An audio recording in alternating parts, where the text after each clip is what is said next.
Well, my name is Louis Morton. I was originally from New York, moved around a lot, went through Columbia Grad School of Journalism, and had jobs in places like Seattle, Los Angeles. I covered a lot of civil rights demonstrations in Los Angeles, you can well imagine. And I also covered City Hall. I covered the police department in Los Angeles. And I covered the Ellsberg trial, the Pentagon Papers trial. Wow. So I've had quite an extensive career. On occasion, I have been hassled by demonstrators and police. As you know, reporters Often have that privilege. Yes. Yes. And so here I am now, retired, or semi-retired here in Sacramento. I keep up with the news, and I'm very happy to report on the fact that, as you know, we've talked before. I've talked about King. I admired King, and I try to find out everything I can about him. I watched him. I listened to him. Did you cover marches that he attended? Unfortunately, I did not. No. I went to the March on Washington. I went there as a civilian, not as a reporter. Right. But I became a reporter after that. I see. And so then, but I did cover marches of people who were close to him, his surrogates, his disciples. I did Andy Young and people. So you like never that. interviewed King? Never talked to him. Yeah. Never talked to him. But the people who were at his people side. who were close to him. Yeah.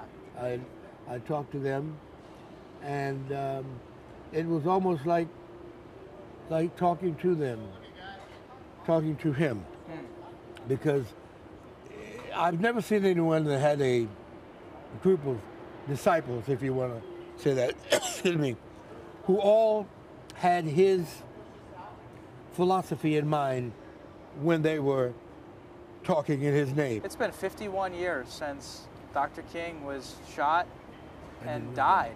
Didn't know that. Didn't know that. You're reminding me of it, puts me in mind of what would happen were he here today. All of the things, the Me Too movement, and I especially thought about the reparations, giving ex-slaves or the descendants of ex-slaves money for having put them in slavery. And the reason I bring that up is because I know that King would have something to say from a philosophical standpoint when you understand that the people who owned slaves were given money when the slaves were emancipated, freed. Reparations, isn't that something? I think that his whole style would be different. I think he'd be wearing his hair differently. And one of the most interesting things about him is that if you were to take a picture study as he got older and when he died in Memphis, going down there to help the garbage workers to gain some measure of comfort based upon salary, his hair was a little more disheveled than he started. And that says to me that he wanted to stay within bounds. And if he were alive today, I wonder, who would he talk to? Who could he talk to? We have people who don't talk anymore. We have people who shout. We have people who are selfish, who have their own little niches. And I think he'd be very involved in the gay liberation movement. I'm sure he would be. I'm saying this, I'm speaking for him, but I'm sure that he would have something to say about what's happening with people liberating themselves. I'm sure he'd have something to say about that. What was it like being a black man in America 50 years ago? Well, I'll tell you, that's an interesting question. Because for me, it's never changed.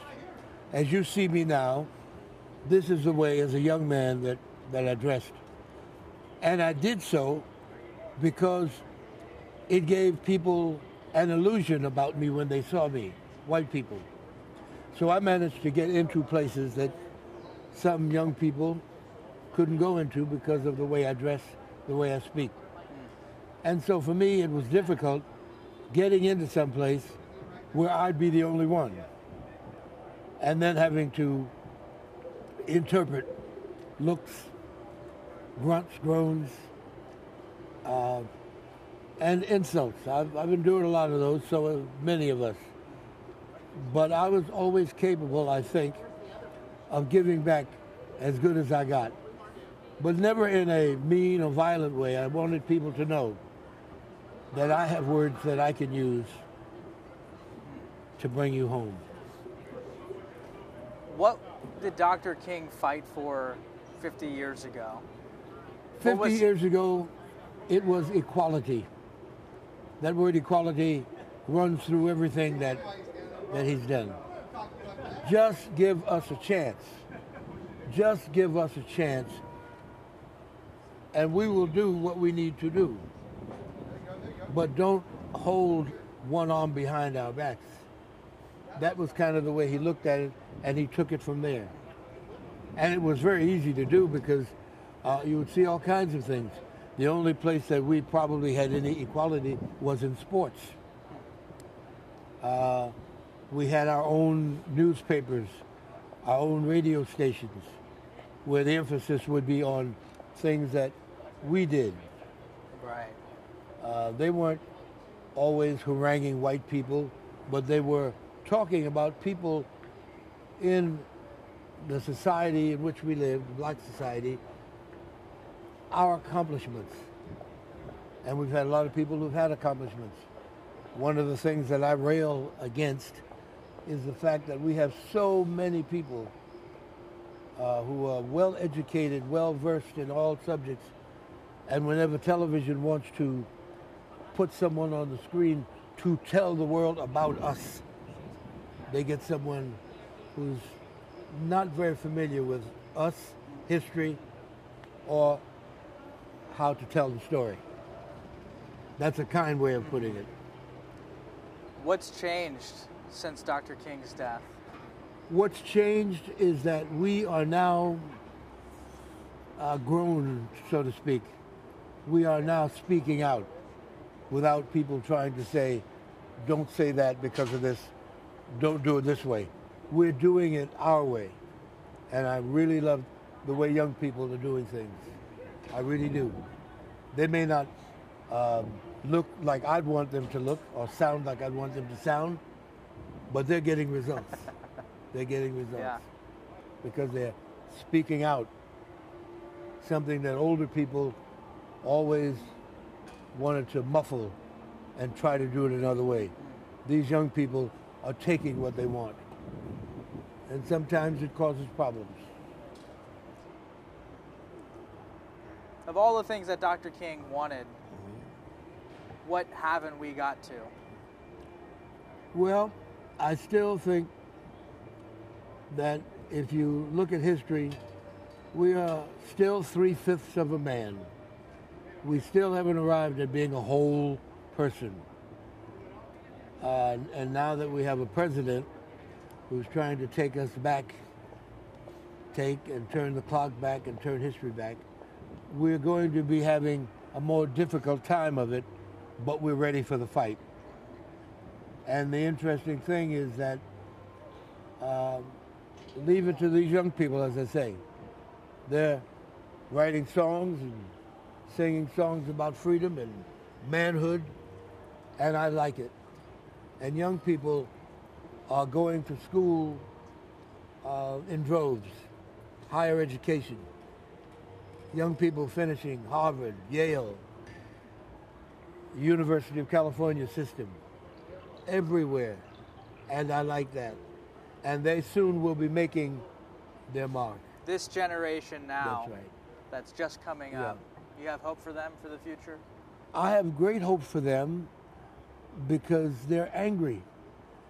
Many of them are angry because they have heard the stories about how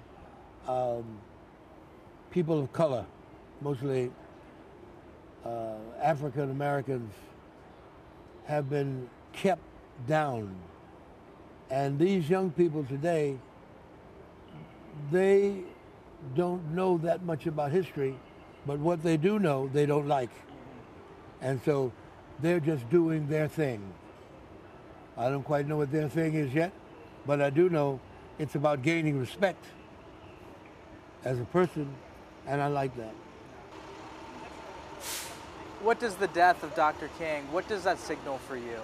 Or what did that signal for you, for me, the death of Dr. King? For me, it's historic in the sense that whenever, and this goes for many societies, in American society, when Dr. King was assassinated, there were those of us who said, there we go again. People don't want to see people like King ascend. And so it's just like JFK, just like his brother. There are people who say, rather than to have this person make progress, change my mind, I'll kill him. And that's what we've done in America. In America, we have a philosophy that anybody we don't like, we'll assassinate. And that's happened all over the world, but in America, because of the ability to see things through the media, it's a shame. There are people of worth who get killed every day in this country because there are other people who say, I don't want that person to be an impediment to me keeping things as they were.